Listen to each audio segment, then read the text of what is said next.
Salve, salve galerinha, bem-vindos à nossa segunda aula de filosofia, a nossa segunda aula onde nós estamos adentrando ao pensamento ético do filósofo alemão chamado Kant.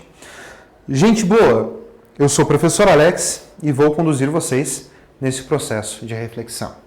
Vejam bem, eu havia dito já para vocês que não dá para logo inicial adentrar o pensamento do Kant sem necessariamente entender o período em que ele viveu e, sobretudo, entender o iluminismo.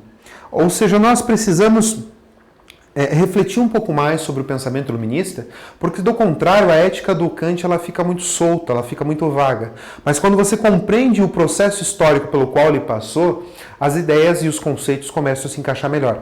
Por isso que na aula de hoje, então, nós veremos o iluminismo e os direitos humanos. Olha só que interessante, é graças ao período iluminista que já se começa a se falar em direitos humanos. Até então, lembrando que no período medieval nós estávamos sempre resguardados pelo direito divino.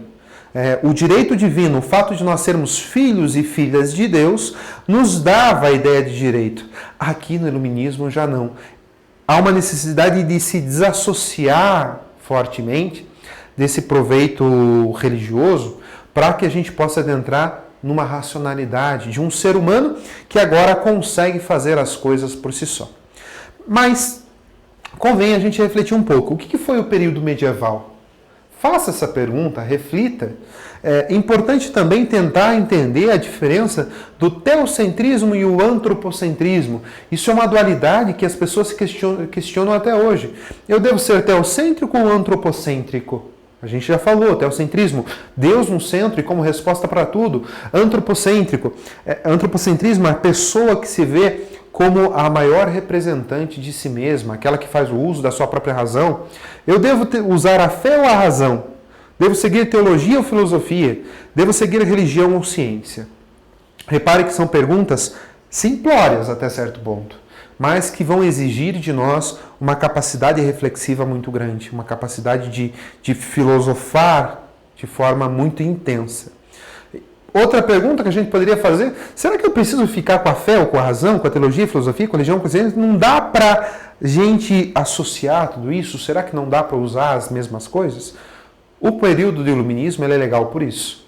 Então ele traz para a gente algumas questões fortes, uma mudança de pensamento, sobretudo um pensamento histórico.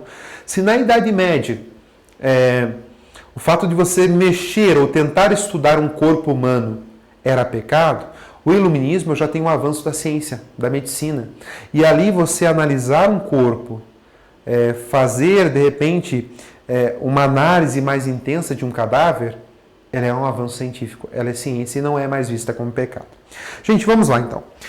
O iluminismo é aquela fase em que vai se repensar os direitos humanos.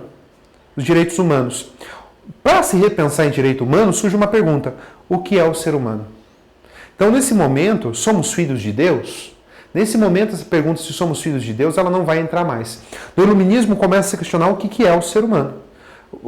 De tentar dar uma resposta que não esteja vinculada a uma perspectiva religiosa.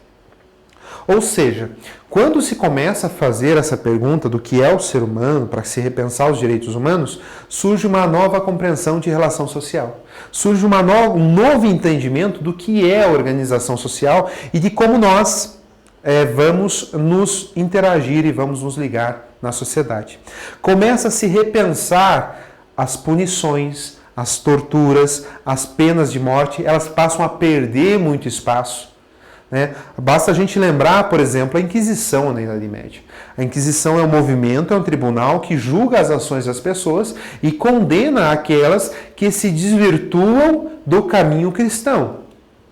Já no iluminismo, há um espaço para se repensar tudo isso. A pena de morte passa a ser deixada de lado, a tortura, não é que elas deixem de existir, mas elas passam a ser revistas de modo mais intenso. Bem, ponto importante do iluminismo que a gente não pode deixar de passar e esquecer de jeito nenhum, Revolução Francesa, 1789, aonde começa a se questionar o que na Idade Média não se questionava, monarquia absoluta. Na Idade Média se aceitava o poder do monarca como sendo o poder de todos, como sendo aquele que deveria tomar a decisão por todos e como sendo aquele que nunca errava e que era absoluto no seu feudo. Começa a se questionar a aristocracia, as famílias aristocratas, né? Esse desenvolvimento, esse poder que elas tinham. Começa a se questionar o próprio feudalismo, a relação de servo e de senhor. Começa a se questionar a influência da religião na sociedade. E os iluministas são os primeiros a começar a entender que o mundo ele não pode ter influência mais religiosa. Porque se entendeu que a religião, durante muito tempo, não permitiu que a ciência avançasse. Um exemplo interessante da gente observar, fruto da Revolução Francesa, é a execução do rei Luís XVI. O rei Luís XVI, partindo de um movimento de revolução, de rua na França, ele é condenado pela Assembleia e, ao mesmo tempo, ele é executado. Isso é um movimento iluminista porque justamente começou a se questionar um rei, um monarca absoluto de poder divino, aonde já não mais representava a todos. Pensava em si mesmo, uma aristocracia egoísta que explorava os outros. E uma religião que se mostrava à parte de tudo, que considerava tudo como sendo normal. As pessoas, dentro de um fruto iluminista, começam então a se questionar sobre isso e levam então a atos de protestos, inclusive a própria execução do rei. Outro ponto interessante é que a Revolução Francesa ela nos apresenta, e é aí que a gente começa a entrar na questão dos direitos, 3 conceitos importantes: igualdade, fraternidade e liberdade. E todas as pessoas são habituadas, convencionadas e começam a ser relacionadas a esses 3 conceitos de liberdade, igualdade e fraternidade. É aí que se passa, então, a valorizar o direito do ser humano. Porque todos nós temos igualdade, somos livres e precisamos viver em fraternidade. Viver como irmãos, não consanguíneos, mas irmãos enquanto seres humanos. Surge, então, a primeira declaração dos direitos do homem e do cidadão. Repare, tudo isso é fruto do iluminismo, tudo isso é fruto desse processo de esclarecimento, de um ser humano que começa a pensar por si mesmo e já não aceita mais as coisas como são. É um ser humano que se coloca no processo de mudança da sociedade. Um pensador interessante para que a gente possa procurar, pesquisar, é o francês Marquês de Condorcet. Condorcet, ele é um marquês, ele é um nobre, querendo ou não, que vai começar a estimular a ideia por uma busca de igualdade entre homens e mulheres, que até então não se tinha.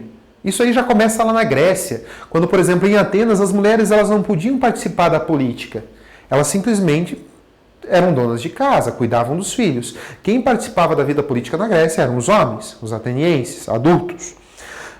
E ele é o primeiro que começa a se propor, a fazer essa mudança de pensamento. Pô, homem e mulher têm os mesmos direitos, são iguais. Começa a defender a ideia da educação igualitária para meninos e meninas, que até então não existia. Os meninos eram educados, as meninas não. As meninas ficavam em casa tendo aula de etiquetas e normas e costura, justamente para que assumissem uma posição de dona de casa. Ele vai entender que a política ela deve ser racional e democrática. Não deve ser uma política divina. Basta a gente lembrar, no período da Idade Média, o rei só era considerado rei quando o Papa o coroava. Se o Papa não o coroasse e reconhecesse que Deus o havia escolhido, ele não seria rei. Aqui, já para o próprio Condorcet, a política é democrática e é racional. Ele vai tentar pôr fim a essa diferença social que existe, pôr fim aos privilégios públicos. Ele defende a ideia de que nós não devemos ter privilégios públicos e o acúmulo de riquezas também não deve ocorrer. Engraçado que uma das reflexões que ele faz, até vou trazer um ponto para vocês para a gente ler junto, é que ele vai dizer nenhuma carta de Declaração Universal dos Direitos Humanos, nenhuma carta vai ser completa e definitiva, porque ela deve sempre, conforme o tempo vai passando, mudar, ser alterada. Ela precisa se inteirar e se relacionar com os direitos que até então estão vigentes. Vamos dar uma olhadinha aqui no pensamento dele, que vai ser mostrado para vocês nesse momento. Condorcet, em uma de suas cartas, ele escreve o seguinte: qualquer igualdade estabelecida pelo poder legislativo, com o tempo, poderá levar a uma desigualdade, de fato, seja pelo vício da Constituição, seja pelos defeitos nas formas de eleição. seja ainda pela imperfeição da Declaração dos Direitos, em decorrência, nenhuma Constituição, nem mesmo a Declaração dos Direitos, deve ser tomada como perpétua ou fundamental, sendo necessário estabelecer uma data para que ambas sejam reexaminadas de modo independente, por uma comissão, especialmente eleita pelos cidadãos. Condorcet nos chama a atenção justamente para o fato de que as leis, as regras e as normas, elas precisam ser transformadas. Talvez a Constituição de 20, 30, 40, 50 anos atrás precisa ser atualizada nos tempos atuais. Aqui também eu trouxe para vocês alguns trechinhos da Declaração do Direito do Homem e do Cidadão, frutos da Revolução Francesa, frutos da busca desse saber autêntico, frutos dessa capacidade que o ser humano tem agora de botar o destino a si mesmo. Então, lá no artigo 1, a ideia de liberdade e igualdade de direitos para todos. O artigo 2, quando fala da ideia de liberdade e a propriedade, segurança, opressão. O artigo 3, quando fala da liberdade, consiste em poder fazer tudo que não prejudique o próximo. Então, ao mesmo tempo que se coloca uma ideia de liberdade, de que você pode fazer tudo, também salienta, a tua liberdade termina quando começa a do outro. É importantíssimo que vocês adentrem essa declaração, compreendam essa declaração e comecem a refletir, será que tem alguma coisa ali que foi colocada em 1789 e que hoje precisa ser revista? Se você considera que algo precisa ser revisto, que ela precisa ser atualizada, ou de repente você começa a perceber, poxa vida, será que todos nós somos livres e iguais? Poxa vida, será que todos nós temos direito à propriedade? Ou será que apenas algumas pessoas têm propriedade? Será que nós podemos resistir à opressão? Será que nós temos a ideia de fazer o que queremos sem prejudicar os outros? Esse processo ele requer atualização. Estou deixando para vocês então as atividades, os exercícios 1 e 2 da atividade de interação da página 423, o nosso exercício de interação 1 e 2. Pessoal, agradeço a vocês e espero vocês na próxima aula.